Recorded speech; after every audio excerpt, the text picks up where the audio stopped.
کہہ دو کہ اگر میں اپنے پروردگار کا حکم نہ مانوں تو مجھے بڑے دن کے عذاب سے ڈر لگتا ہے۔ کہہ دو کہ میں اپنے دین کو شرک سے خالص کر کے اللہ ہی کی عبادت کرتا ہوں، اب تم اس کے سوا جس کی چاہو پرستش کرو۔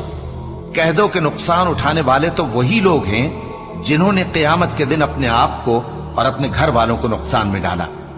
دیکھو یہی سراسر نقصان ہے، ان کے اوپر آگ کے سائبان ہوں گے اور نیچے اسی کے فرش ہوں گے۔ یہ وہ عذاب ہے جس سے اللہ اپنے بندوں کو ڈراتا ہے کہ اے میرے بندو مجھی سے ڈرتے رہو، اور جنہوں نے اس بات سے پرہیز کیا کہ بتوں کو پوجیں اور اللہ کی طرف رجوع کیا ان کے لیے بشارت ہے۔ تو میرے بندوں کو بشارت سنا دو جو بات کو غور سے سنتے ہیں پھر سب سے اچھی باتوں کی پیروی کرتے ہیں، یہی وہ لوگ ہیں جن کو اللہ نے ہدایت دی اور یہی عقل والے ہیں۔ بھلا جس شخص پر عذاب کا حکم صادر ہو چکا ہو تو کیا تم اسے جو دوزخ میں پڑا ہو نکال سکتے ہو؟ لیکن جو لوگ اپنے پروردگار سے ڈرتے ہیں ان کے لیے اونچے اونچے محل ہیں جن کے اوپر بالا خانے بنے ہوئے ہیں اور ان کے نیچے نہریں بہ رہی ہیں۔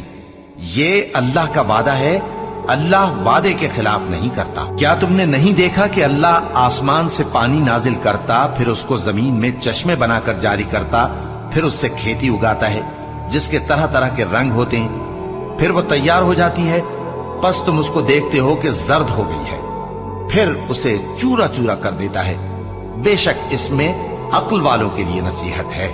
بھلا جس شخص کا سینہ اللہ نے اسلام کے لیے کھول دیا ہو سو وہ اپنے پروردگار کی طرف سے روشنی پر ہو، تو کیا وہ سخت دل کافر کی طرح ہو سکتا ہے؟ بس ان پر افسوس ہے جن کے دل اللہ کی یاد سے غافل اور سخت ہو رہی ہیں، اور یہی لوگ سراسر گمراہی میں ہیں۔ اللہ نے نہایت اچھی باتیں نازل فرمائی ہیں، یعنی کتاب جس کی آیتیں باہم ملتی جلتی ہیں اور دہرائی جاتی ہیں۔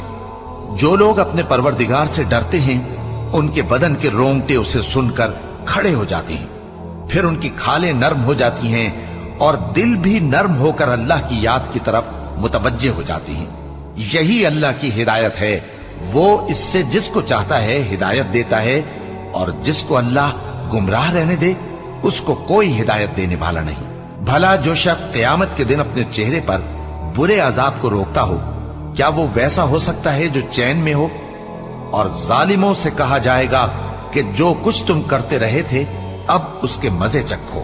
جو لوگ ان سے پہلے تھے انہوں نے بھی تکذیب کی تھی، تو ان پر عذاب ایسی جگہ سے آ گیا کہ ان کو خبر ہی نہ تھی۔ پھر ان کو اللہ نے دنیا کی زندگی میں رسوائی کا مزہ چکھا دیا، اور آخرت کا عذاب تو بہت ہی بڑا ہے۔ کاش یہ سمجھ رکھتے، اور ہم نے لوگوں کے سمجھانے کے لیے اس قرآن میں ہر طرح کی مثالیں بیان کی ہیں تاکہ وہ نصیحت حاصل کریں۔ یہ قرآن عربی ہے جس میں کوئی عیب اور اختلاف نہیں تاکہ وہ ڈر مانے۔ اللہ ایک مثال بیان کرتا ہے کہ ایک شخص ہے جس میں کئی آدمی شریک ہیں مختلف مزاج کے، اور ایک آدمی پورے کا پورا ایک شخص کا غلام ہے۔ بھلا دونوں کی حالت برابر ہے؟ نہیں، الحمدللہ، مگر یہ اکثر لوگ نہیں جانتے۔ اے پیغمبر، تم بھی مرنے والے ہو اور یہ بھی مرنے والے ہیں، پھر تم سب قیامت کے دن اپنے پروردگار کے سامنے جھگڑو گے۔ پھر اس سے بڑھ کر ظالم کون جو اللہ پر جھوٹ بولے اور سچی بات جب اس کے پاس پہنچ جائے تو اسے جھٹلائے۔ کیا جہنم میں کافروں کا ٹھکانہ نہیں ہے؟ اور جو شخص سچی بات لے کر آیا اور جس نے اس کی تصدیق کی